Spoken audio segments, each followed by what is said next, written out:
Subscribe Muhammad Amjad Nadwi, Indian Islamic scholar.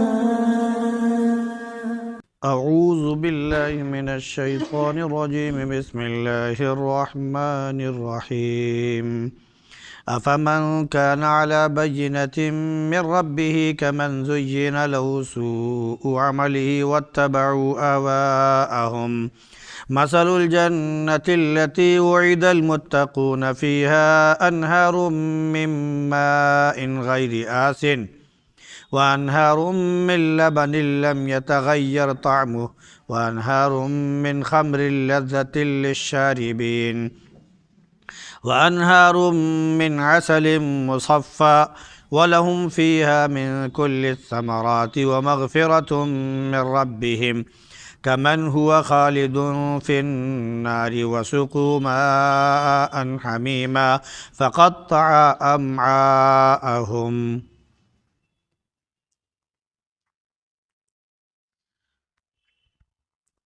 افمن كان على بينة من ربه كمن زين له سوء عمله واتبعوا اهواءهم۔ تو کیا وہ شخص جو اپنے رب کی جانب سے سیدھے راستے پر ہو اس شخص کی طرح ہو سکتا ہے جس کے برے عمل اس کے لیے مزین کر کے پیش کر دیے گئے ہوں اور اس نے خواہشات کی پیروی کی ہو؟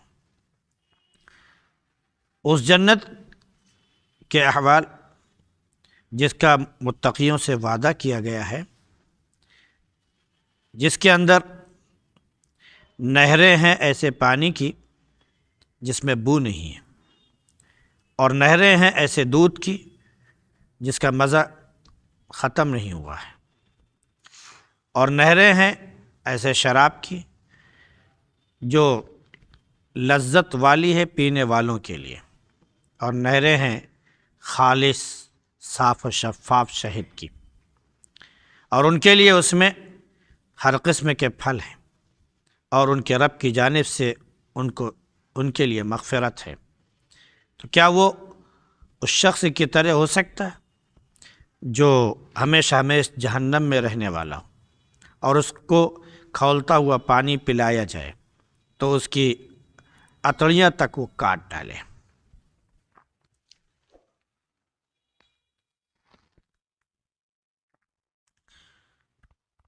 گزشتہ آیات میں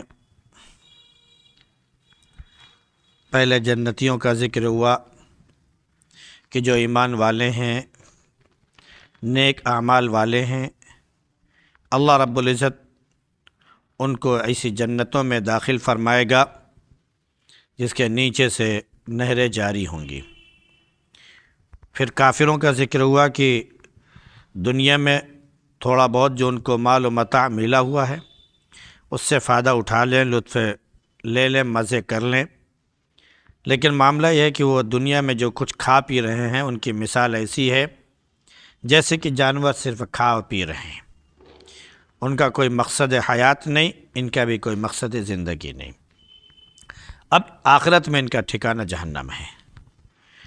پھر مکے والوں کو خطاب کر کے گویا کہا جا رہا ہے، اللہ کے نبی صلی اللہ علیہ وسلم کو خاص طور سے مخاطب کر کے، کہ مکے والوں کو بتا دیا جائے کہ ان کی جیسی نہ جانے کتنی بستیاں تھیں جو بہت طاقتور تھے ان سے بھی زیادہ، لیکن اللہ رب العزت نے ان کو ہلاک کر دیا ان کے انکار کی وجہ سے، پھر ان کا کوئی والی مددگار نہیں رہا۔ ان سے یہ بھی بتا دیجئے کہ جو ایک سیدھے راستے پر گامزن ہو وہ کبھی اس کی طرح نہیں ہو سکتا ہے جس کا برا عمل اس کے سامنے خوبصورت بنا کر پیش کر دیا گیا اور وہ اپنے خواہشات کی پیروی کر رہا ہو۔ یہ ذکر کے بعد اب آگے چونکہ متقیوں کے لیے، مومنین کے لیے جنتوں کا ذکر کیا گیا تھا، تو یہاں پر اب جنت کی مثال، جنت کے حالات اور اس کے احوال بیان کیے جا رہے ہیں۔ جنت میں چیزیں جو ہوں گی ان کا کیا معاملہ ہے اس کا بھی ذکر کیا جا رہا ہے۔ یہاں پر مومنین سے جس جنت کا وعدہ کیا جا رہا ہے، متقیوں سے جس جنت کا وعدہ کیا جا رہا ہے، وہ ایسی جنت ہوگی جس میں اللہ رب العزت نے 4 قسم کی نہریں جاری کی ہیں۔ پانی کی نہریں، دودھ کی نہر، شراب کی نہر اور خالص صاف و شفاف شہد کی نہر۔ یہ تو اللہ رب العزت نے 4 مثالیں دی کہ یہ نہر 4 ہیں، پانی کی، دودھ کی، شہد کی اور شراب کی۔ اب اس کے علاوہ ان کی نہریں جاری ہوں گی، یعنی ایک بڑا دریا اگر نکال دیا جائے، پھر اس سے جو ہے چھوٹی چھوٹی نہریں جگہ جگہ نکالی جائیں، تو ایک بڑا دریا نکالا جائے گا ان چیزوں کی، کہ دودھ کا ایک بہت بڑا دریا، کیا بولتے ہیں کہ شہد کا بہت بڑا دریا، اس کے بعد چھوٹی چھوٹی اس سے دودھ کی نہریں، شہد کی نہریں، پانی کی نہریں وغیرہ وغیرہ وہ سب نکالی جائیں گی۔ تو اللہ نے فرمایا کہ اس میں نہریں ہوں گی ایسے پانی کی جس کا مزہ کبھی خراب نہیں ہوا، جو کبھی بدبودار نہیں ہوا۔ آپ دیکھتے ہیں کہ جو نہر جاری رہتی ہے اس کا پانی کبھی خراب نہیں ہوتا ہے۔ سمندر کا پانی کبھی خراب اس لیے نہیں ہوا اور نہ ہوگا کہ ایک تو اس کے اندر نمک، اور دوسرے یہ کہ ہمیشہ اس کا پانی اتھل پتھل ہوتا رہتا ہے۔ لیکن تالاب کا پانی، کسی پوکھر کا پانی، کسی جھیل کا پانی، اس طرح کی جو تمام چیزیں ہیں، تالاب اور گڑھے کا پانی، ان کا پانی بدبودار ہو جاتا ہے۔ ٹھہرے ٹھہرے اس پہ اوپر کائی جم جاتی ہے، پھر اور دنوں کے بعد پانی گدلا ہو جاتا ہے، پھر اور دنوں پیدا ہو جائے تو اس میں پتے اور دیگر تمام چیزیں پڑتی رہتی ہیں، تو اس کا پانی بدمزہ ہو جاتا ہے۔ جس کنویں کا پانی مسلسل نکالا جائے اس کا پانی کبھی خراب نہیں ہوتا، اور جو پانی جو کنواں روک دیا جائے، اس کا پانی نہ نکالا جائے، کچھ دنوں بعد اس کا سوتا جو ہوتا ہے وہ سوکھ جاتا ہے، اور جو اس کے اوپر پانی موجود ہے وہ بدبودار ہو جاتا ہے۔ تو جو چیز استعمال میں ہو اور جاری ہو وہ کبھی خراب نہیں۔ تو اللہ رب العزت نے یہ نہریں جو جاری کی ہیں، پانی کی نہر جس میں کبھی بدبو نہیں ہوگی،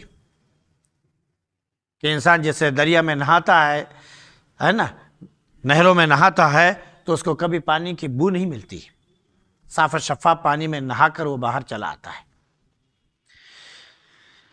تو ایک تو نہریں جاری ہوں گی پانی کی، دوسری نہر جاری ہوگی کس کی؟ دودھ کی۔ اس دودھ کو یہاں کے دودھ سے کمپیئر نہ کیا جائے، اس کا موازنہ یہاں کے دودھ سے نہ کیا جائے۔ یہاں کا دودھ چند دنوں آپ رکھ دیجئے، 2 دن پھٹ جائے گا۔ ایک دن اگر 24 گھنٹے اسے نہ کیا بولتے ہیں کہ کھولایا جائے، نہ اسے گرم کر کے رکھا جائے تو دودھ پھٹ جائے گا، خراب ہو جائے گا، بدمزہ ہو جائے گا وغیرہ وغیرہ، پانی چھوڑ دے گا، اور اسے پتہ نہیں کیا کیا ساری چیزیں نکل آتی ہیں، پھر آپ کے استعمال کے قابل نہیں۔ وہاں کا دودھ نہ کبھی خراب ہوگا، نہ کبھی اس کا مزہ بدلے گا، ہمیشہ جیسا دودھ ہے ویسا ہی وہ رہے گا۔ اور تیسرے کہ شراب جو ہے، شراب کی نہر ہوگی جو پینے والوں کے لیے بڑی لذیذ ہوگی۔ چوتھے شہد کی نہر۔ یہ 4 چیزوں کا ذکر اللہ رب العزت نے فرما دیا۔ اللہ کے نبی صلی اللہ علیہ وسلم نے دنیا میں 4 نہریں ہیں، دریا ہیں، جن کے بارے میں فرمایا کہ یہ جنت کی نہریں ہیں، یہ جنت کی نہریں ہیں۔ دریائے نیل، دریائے فرات، دریائے سجون اور دریائے جیحون۔ یہ 4 دریا ہیں دنیا میں جن کے بارے میں نبی کریم صلی اللہ علیہ وسلم نے فرمایا کہ یہ جنت کے دریا ہیں، گویا کہ ان کا پانی جنت سے ہے۔ اور دریائے فرات کے بارے میں تو کہا بھی جا سکتا ہے، اس میں کوئی شک نہیں، کیونکہ حضرت عیسیٰ علیہ السلام جب پیدا ہوئے تو بن باپ کے پیدا ہوئے، تو ان کی والدہ محترمہ حضرت مریم علیہ السلام جب امید سے ہوئیں تو ان کو بہت شرم آئی کہ میری شادی نہیں ہوئی، مجھے کسی آدمی نے چھوا نہیں، اور میرے اولاد کیسے ہو رہی ہے۔ انہوں نے فرشتے سے کہا بھی، اب فرشتے نے جواب دیا کہ اللہ کا حکم ہے اور یہ ہو کر رہے گا، آپ کو ڈرنے کی ضرورت نہیں ہے، اللہ رب العزت آپ کی عزت کی حفاظت فرمائے گا۔ چنانچہ یہ ہوا کہ جب پیدائش کا وقت آئے تو آپ جو ہے یہ جگہ چھوڑ دیجئے گا، اور آپ جو ہے فلاں پہاڑ کی طرف چلے جائیے گا اور وہاں پر ایک کھجور کا سوکھا درخت ہے، وہیں پر آپ رہیے اور اللہ رب العزت وہاں آپ کے ساری چیزوں کا انتظام فرما دے گا۔ جب وہ گئی، سوکھا درخت کھجور کا، ایک پتی بھی نہیں کہہ لیجئے، جب وہاں پر وہ پہنچی اور اس سے انہوں نے ٹیک لگایا تو کھجور کا درخت پورا ہرا بھرا ہو گیا اور اس میں کھجوریں آ گئی، پکی کھجوریں، آنن فانن، معجزہ، اس میں پکی کھجوری آ گئی۔ ان کو حکم ہوا کہ یہ کھجوریں آپ کھاتے رہیے، کھجوریں کھاتے رہیے۔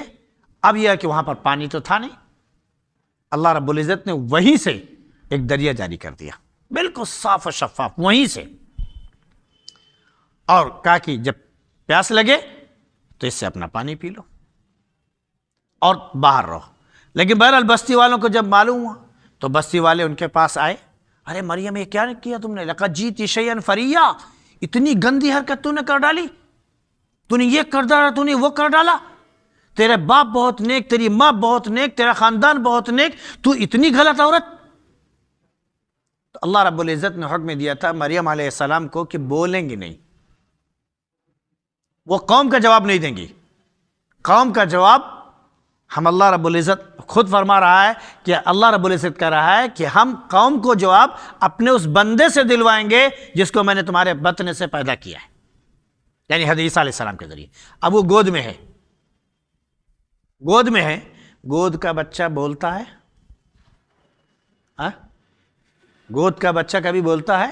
صرف ایک زبان ہے اس کی، بھوک لگے گی تو روئے گا، تھک جائے گا تو روئے گا، نیند لگے گی تو روئے گا، اگر گندگی کر دی ہے تو روئے گا، صرف ایک ہی زبان ہے اس کے پاس اور کوئی زبان نہیں اس کے پاس۔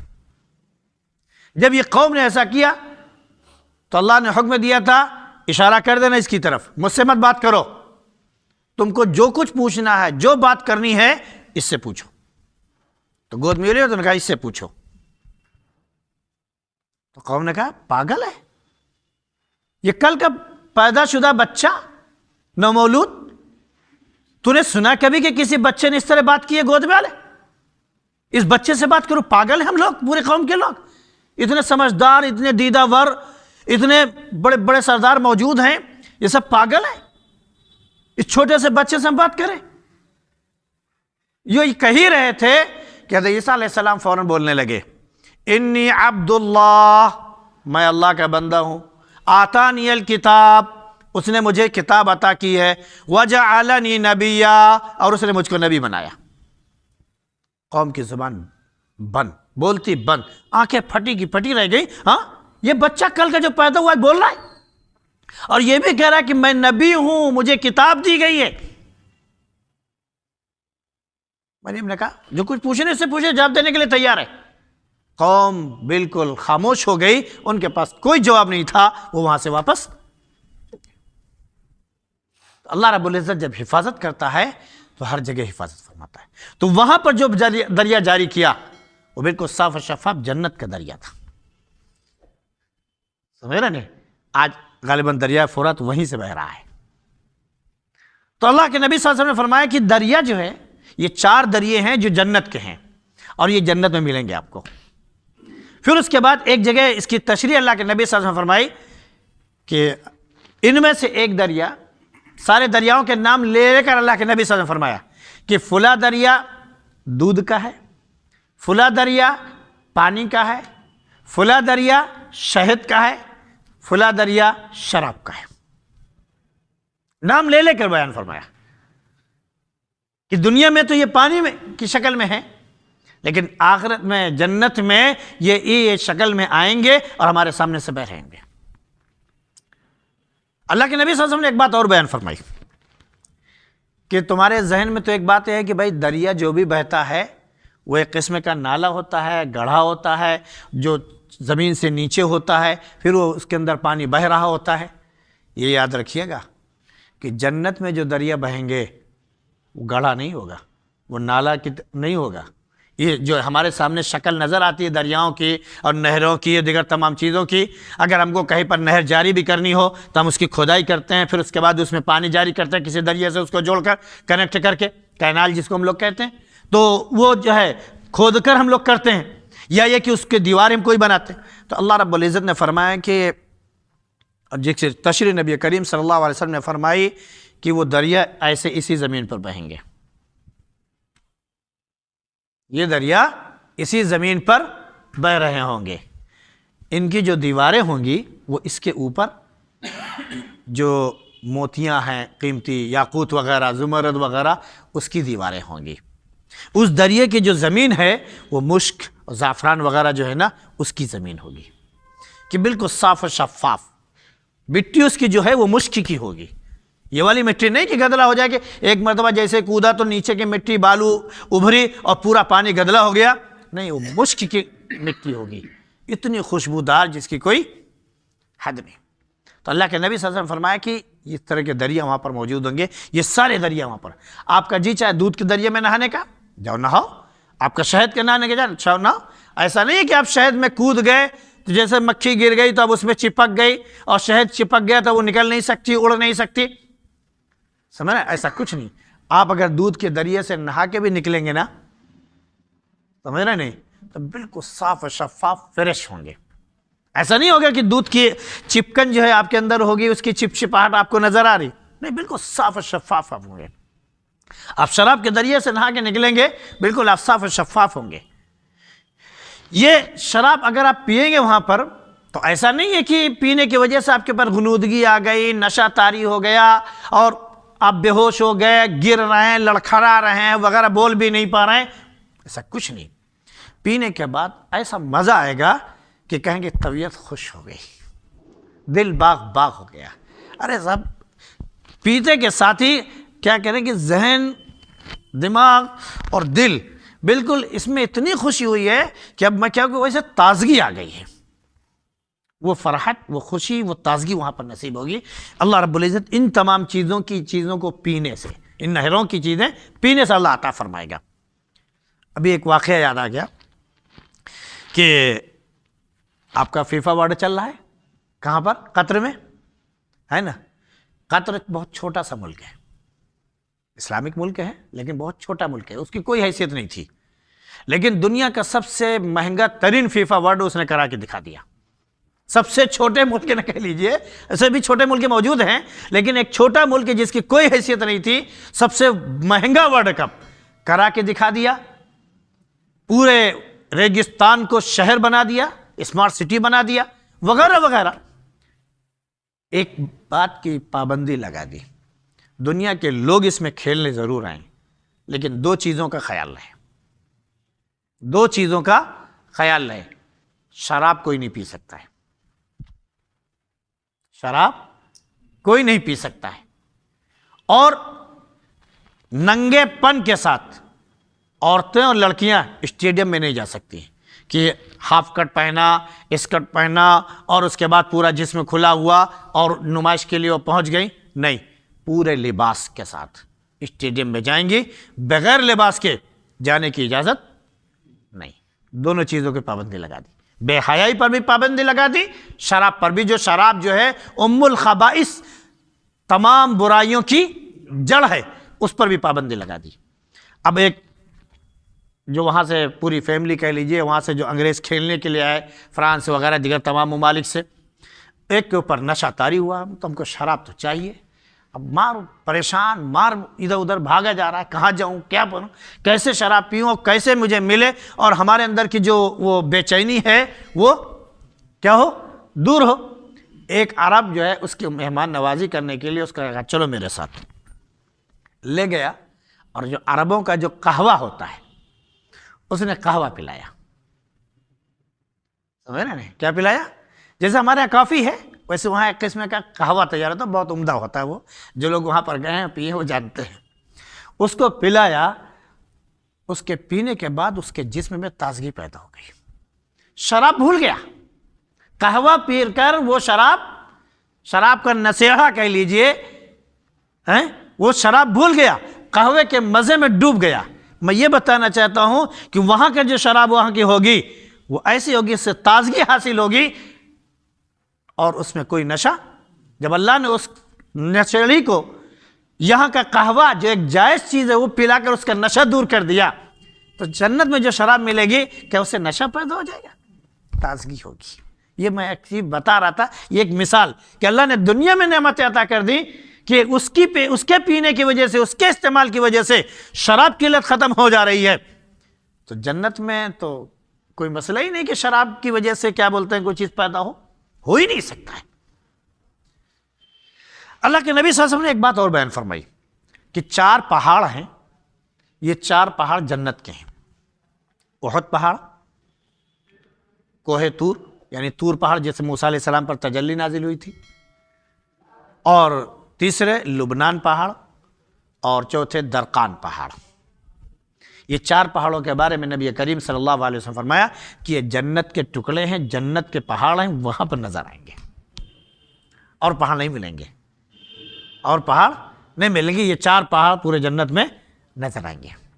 تو 4 پہاڑ ہیں، 4 دریا ہیں، اس سے جتنے بھی دریائے جاری ہو جائیں، یہ 4 پہاڑ جیسے بھی اللہ رب العزت پورے سب کی جنتوں میں پہنچا دے، اس کا ایک سلسلہ ہے۔ جیسے ہمارے ہاں کیا ہے کہ یہ جو سب سے بڑا پہاڑ ہمالیہ ہے، پھر اس کا ایک سلسلہ چلا ہوا ہمالیہ ہے نا۔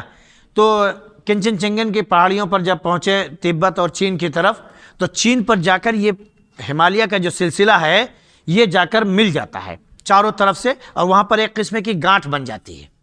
بھائی یہ تو جغرافیہ والے پڑھنے والے جانتے ہیں، تھوڑا بہت پڑھ لیا تھا اس لیے معلوم ہے۔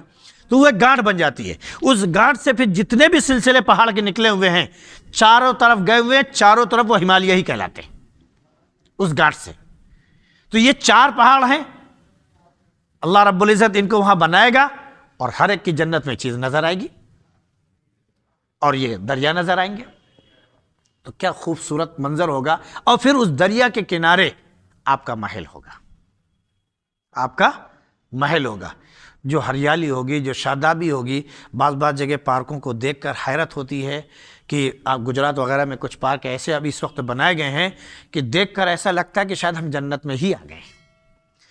کرسی بھی گھاس کی، دیواریں بالکل گھاس کی، زمین بالکل گھاس کی، ساری چیزیں سب کچھ بالکل گھاس، ہریالی ہریالی، اتنا خوبصورت کہ وہاں جانے کے بعد دھول نام کی چیز نظر نہیں آتی، ڈسٹ نام کی چیز نظر نہیں آتی ہے۔ آدمی گھستا ہے تو اس کو لگتا ہے کہ واقعی ہم جیسے کسی جنت میں آ گئے ہیں۔